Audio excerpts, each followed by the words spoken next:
Kui sa kahtled, siis küsi loomaarstilt. Parasiiditõrjet tuleks teha miinimum 1 kord kvartalis, aga hea oleks põhimõtteliselt isegi juba korra kuus seda teha.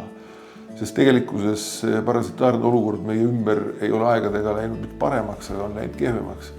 Metsloomad, rebased, kährikud, need tungivad meie linnaruumi ja tegelikkuses seda parasiitide poolt on väga keeruline, raske kontrolli alla saada.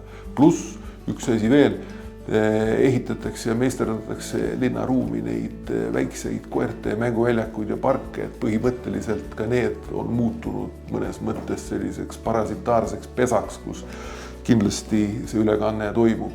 Ehk siis ilus ja ümmargune vastus oleks see, et parasiiditõrjet tasuks teha lähtuvalt koera elustiilist, tema toitumiskommetest, sellest, kus ta käib, kus ta liigub, kui palju ta suhtleb välismaailmaga, nii et see on maru individuaalne töö.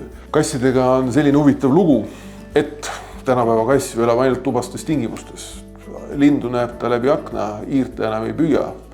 Ehk siis need, kes elavad toas, tõesti nendel võib-olla piisab paar korda aastas, sest see nakatumisoht on teoreetiline suuresti, aga need, kes käivad väljas, kes jahivad, kütivad, elavad nii-öelda naturaalselt kassielu, siis neil kindlasti sagedamini seda tõrjet teha.